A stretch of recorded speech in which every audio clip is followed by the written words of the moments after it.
Dear student, आज हम study करेंगे कक्षा 11 के सेकंड चैप्टर एटॉमिक स्ट्रक्चर की, जिसमें आज हमारा टॉपिक है परमाणु का क्वांटम यांत्रिकी मॉडल तथा क्वांटम संख्याएं। तो आज हम पहले टॉपिक को स्टडी करते हैं, परमाणु का क्वांटम यांत्रिकी मॉडल। इससे पहले कुछ टॉपिक थे, फिलहाल हमने वो स्किप कर दिए हैं। तो जो महत्वपूर्ण जो टॉपिक्स हैं, क्वांटम नंबर है और इससे आगे के कुछ टॉपिक हैं जिन पे से निरंतर सवाल आते हैं बोर्ड में भी 11th क्लास में, और जो कि इम्पोर्टेंट भी हैं, उनकी नॉलेज होनी बहुत ज़्यादा ज़रूरी है। तो इन टॉपिक्स के बाद जो इसके टॉपिक्स हैं उनको स्टडी करेंगे। तो चलिए आज हम स्टडी करते हैं परमाणु का क्वांटम यांत्रिकी मॉडल।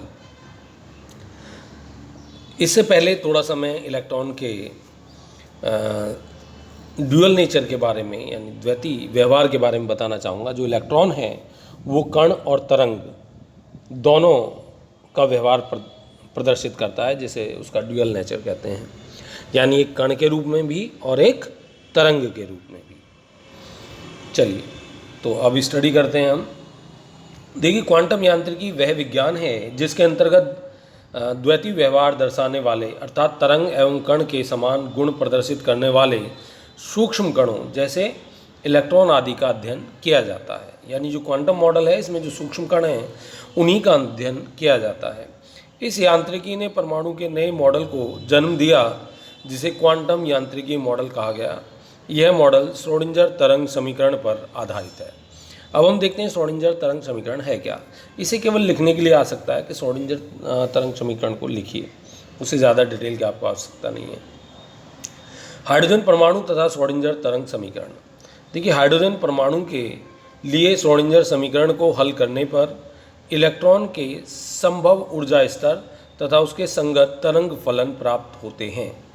यानी जब हम हाइड्रोजन परमाणु के लिए श्रोडिंगर समीकरण को हल करते हैं तो इलेक्ट्रॉन के लिए संभव ऊर्जा स्तर क्या होते हैं? इनकी कक्षाएं होती हैं, उपकक्षाएं होती हैं, उनमें उपस्थित कक्षक होते हैं, और उनके संगत तरंग फलन मतलब साई से मतलब होता है कक्षक से। ठीक है, इलेक्ट्रॉन के पाए जाने की जहाँ संभावना सर्वाधिक होती है वह कक्षक कहलाता है, और ये प्रदर्शित किसके द्वारा होता है? साई के द्वारा। तो श्रोडिंगर समीकरण निम्न है। यदि हम श्रोडिंगर समीकरण की बात करें तो वो निम्नलिखित है। तो हमारे पास जो श्रोडिंगर समीकरण है वो ये है, ये delta square psi upon 8x²। देखिए 3 एक्सिस होंगे, एक्स वाई, ठीक है। यहाँ जो सॉल्व हो आएंगे 2 एक्सिस आ रहे हैं आपके, तो delta square psi upon 8x² plus delta square psi upon 8y² plus 8π² m upon h, यहाँ ब्रैकेट में e-v Sai is equal to 0। ठीक है, यहीं इसमें z भी आएगा, z यहाँ पर स्किप है। ठीक है, जो 3 एक्सिस होते हैं तीनों के तीनों यहाँ पर आने हैं, यानी delta square psi upon delta z² भी प्लस में यहाँ कर दीजिएगा आप, यहाँ प्लस में आ जाएगा। ठीक है, चलिए अब हम बात करते हैं क्वांटम नंबर की। ये बड़ा इंपॉर्टेंट पार्ट है, यहाँ से आपको बिल्कुल लिख के कई बार इसको सॉल्व करना है कि क्वांटम संख्याएं। देखिए, यदि आपको किसी सपोज कीजिए हमारे यहाँ दादरी में ही कोई मकान है और उस पर कोई पत्र भेजना है आपको डाक के द्वारा, तो हम क्या करेंगे? उसका पता कैसे लिखेंगे? वहाँ तक डाकिया पहुँच कैसे जाता है जहाँ हमें भेजना है?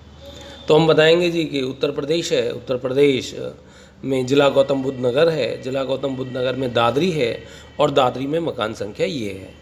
तो इस प्रकार हम उसका पता मेंशन करते हैं और वो पत्र सीधा उस मकान पर पहुंच जाता है। अब इसी प्रकार परमाणु में इलेक्ट्रॉन है तो उसका भी कोई ना कोई एड्रेस तो होगा जिससे कि हम उस तक पहुंच पाएँ। तो वो जो एड्रेस है वो क्वांटम संख्याओं के द्वारा ही प्रदर्शित किया जाता है। किसी भी इलेक्ट्रॉन की ऊर्जा, उप ऊर्जा, कक्षकों का अभिविन्यास, ठीक है, तथा कक्षकों में इलेक्ट्रॉन का चक्रण जिन संख्याओं के द्वारा प्रदर्शित होता है उन्हें क्वांटम संख्याएं कहते हैं। ये प्राप्त कहाँ से होती हैं? श्रोडिंगर तरंग समीकरण के गणितीय हल से ये चारों संख्याएं प्राप्त होती हैं। 4 में से 3 अति महत्वपूर्ण है। चौथे में केवल कक्षक में इलेक्ट्रॉन के चक्रण को बताया जाता है कि वो क्लॉकवाइज चक्रण कर रहा है, एंटी क्लॉकवाइज कर रहा है। चलिए, श्रोडिंगर तरंग समीकरण के गणितीय हल से इलेक्ट्रॉन के बारे में सूचना देने वाली 3 चर राशियां प्राप्त होती हैं। ठीक है, चौथी को छोड़ दिया गया है। जिन्हें क्वांटम संख्या कहा जाता है।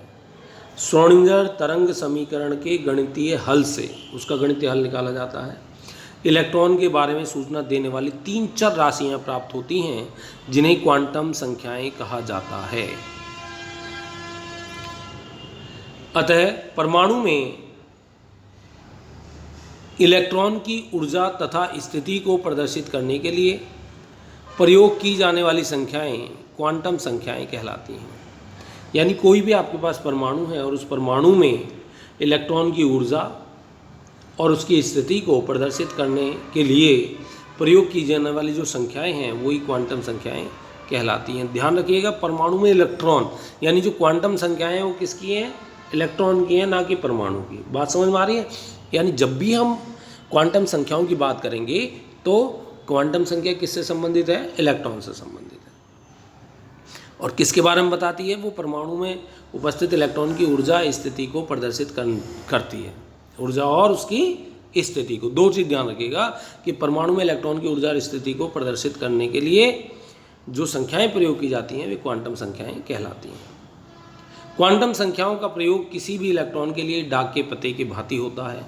क्वांटम संख्याएं निम्न 4 प्रकार की होती हैं। यानी डाक के पते की मतलब कोई इलेक्ट्रॉन किस कक्षा में है, किस कक्षा की किस उपकक्षा में है, किस उपकक्षा के किस कक्षक में है और उसका चक्रण क्या है, ये सभी जानकारी हमें क्वांटम संख्याओं के द्वारा मिलती हैं।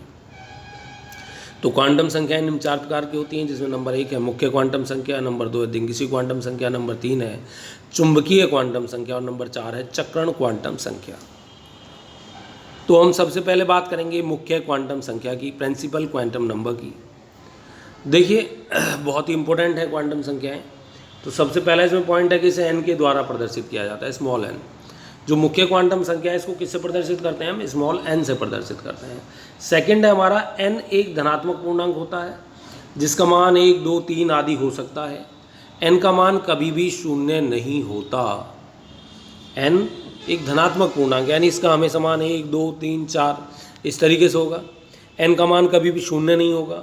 तीसरी बात है कि n इलेक्ट्रॉनों के मुख्य ऊर्जा स्तर को प्रदर्शित करती है। यानी ये जो n है ये मुख्य ऊर्जा स्तर से मतलब कक्षा से, अगली लाइन में आएगा चौथी में कि n से कोश का भी पता चलता है। हमारे पास परमाणु का एक नाभिक होता है। परमाणु के नाभिक में न्यूट्रॉन और प्रोटॉन होते हैं और उसके बाहर की जो कक्षाएं हैं उनमें इलेक्ट्रॉन पाए जाते हैं। मान लीजिए पहली कक्षा इसको K कह दिया हमने, दूसरी को L कह दिया है, तीसरी को इसी प्रकार से M कह देंगे, ठीक है, KLMN। इस तरीके से ये परमाणु के बाहर विभिन्न कक्षाएं उपस्थित होती हैं। और तो जो पहली कक्षा है उसके लिए n का मान कितना हो गया? 1 हो गया, दूसरे के लिए 2 हो गया, तीसरे के लिए 3 हो गया, चौथी के लिए 4 हो गया। तो बहुत ही आसान है, n से प्रदर्शित करते हैं। इसका मान शून्य को छोड़कर कोई भी पूर्णांक हो सकता है और n इलेक्ट्रॉन के मुख्य ऊर्जा स्तर को बताता है और n में कोश का भी पता चलता है, ठीक है। दूसरा, अच्छा इसी में n का मान बढ़ने के साथ साथ कक्षा का आकार भी बढ़ता चला जाता है। यानी K से बड़ी कक्षा K से जो बड़ी कक्षा है वो L है और L से बड़ी कक्षा M है और M से बड़ी कक्षा N है। इसके बाद जो अगला पॉइंट है, किसी भी कक्षा में अधिकतम इलेक्ट्रॉनों की संख्या n² होती है। आपके पास कोई भी कक्षा है उसमें जो अधिकतम इलेक्ट्रॉन है उसमें उनकी जो संख्या कितनी हो सकती है? n² हो सकती है, ठीक है। सेकंड आपके पास है दिंगसी क्वांटम संख्या यानी एजीमुथल क्वांटम नंबर। इसे L के द्वारा प्रदर्शित करते हैं। सबसे पहला पॉइंट ये है कि इसे प्रदर्शित किससे करते हैं? तो स्मॉल l से प्रदर्शित करते हैं। l का प्रत्येक मान एक उपकोष को व्यक्त करता है। तीसरा, l के मान 0 से n-1 तक होते हैं। ये जो l के मान हैं ये कहाँ हो रहे हैं? 0 से n-1 तक होते हैं। तो n क्या हो गया? 1, 2, 3। l का मान क्या हो गया? 0, 0, 1, 0, 1, 2, ठीक है। इस प्रकार से इनके मान होते हैं। ये दिंगसी क्वांटम संख्या है आपकी यहाँ पर, ठीक है। अब चलिए ध्यान रखिएगा, L से प्रदर्शित कर रहे हैं इसको हम। ये उपकोष को व्यक्त करता है या उप ऊर्जा स्तर को व्यक्त करता है, एक ही बात है। L के मान 0 से n-1 तक होते हैं। मान लीजिए ये 1 है तो इसका मान कितना हो गया? मान लीजिए 1 है तो इसका मान कितना हो गया? सपोज कीजिए आपके पास ये 1 है तो इसका मान 0 हो गया, क्योंकि n-1 कितना होगा? 0। 2 है तो इसका मान कितना हो जाएगा? 0, 1। और 3 है तो इसका मान कितना हो जाएगा? 0, 1, 2।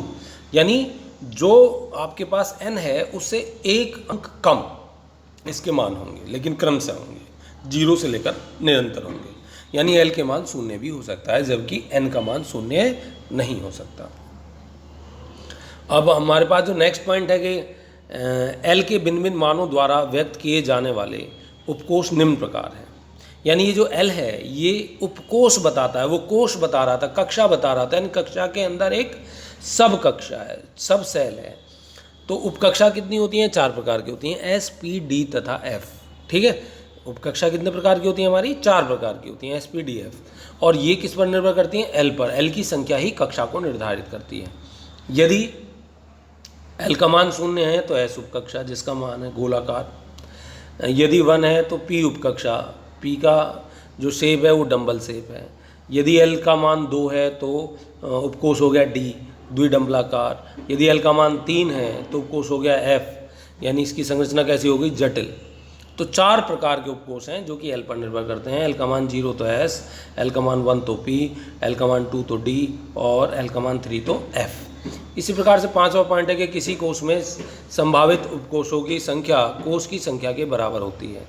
यानी K बराबर यदि आपके पास 1 है तो उपकोष की संख्या कितनी होगी? यदि N 1 है तो L तो 0 होगा, L 0 है तो उपकोष कितना हुआ? 1, ऐसा आ गया। यदि L 2 है, कक्षा हमारे पास 2 है तो स्मॉल l जो उपकक्षा है इसका मान कितना होगा? 0 और 1, यानी कितनी हुई उपकक्षा? 2, S और P। यदि आपके पास कोष 3 है तो इसमें L के मान कितने हुए? 0, 1, 2, यानी 3 मान हुए। 3 मान का मतलब 3 उपकक्षाएं S, P और D, यानी 0 के लिए S, 1 के लिए P और 2 के लिए D। यानी हमारे पास जितनी कक्षाएं हैं उतनी ही उपकक्षाएं भी हैं। हमारे पास पहली कक्षा थी तो 1 उपकक्षा है S, हमारे पास दूसरी कक्षा थी तो 2 उपकक्षाएं हैं S और P, हमारे पास तीसरी कक्षा थी तो हमारे पास 3 उपकक्षाएं हैं S, P तथा D। ठीक है, अब हम चलते हैं तीसरी क्वांटम संख्या, चुंबकीय क्वांटम संख्या, मैग्नेटिक क्वांटम नंबर। इसे स्मॉल m के द्वारा प्रदर्शित करते हैं। यह कक्षकों के अभिविन्यास को प्रदर्शित करती है। m के मान l के मान पर निर्भर करते हैं। l के किसी मान के लिए m के मानों की संख्या -l से +l तक शून्य सहित होती है। इसके बाद जो हमारे पास चौथा पॉइंट है कि l के दिए गए मान के लिए m के कुल मानों की संख्या 2l + 1 होती है। ठीक है, प्रदर्शित किससे कर रहे हैं हम इसे? m से। तीसरी क्वांटम संख्या है, m से प्रदर्शित कर रहे हैं।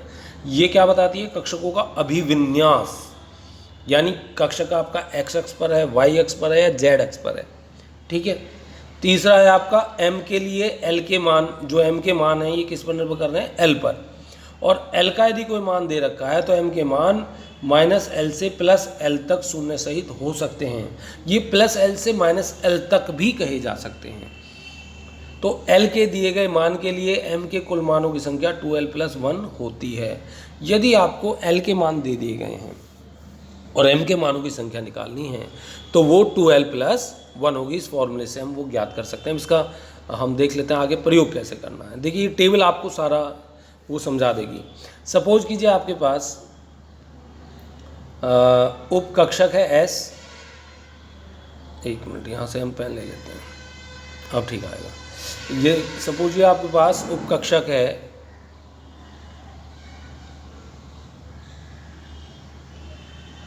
S।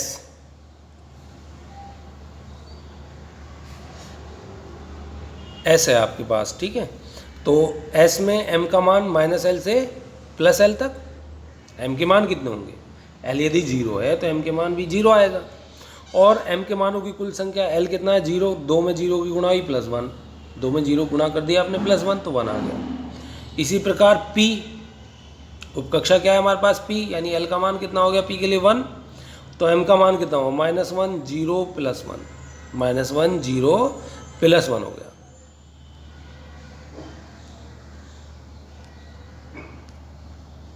-1, 0 और +1 हो गया।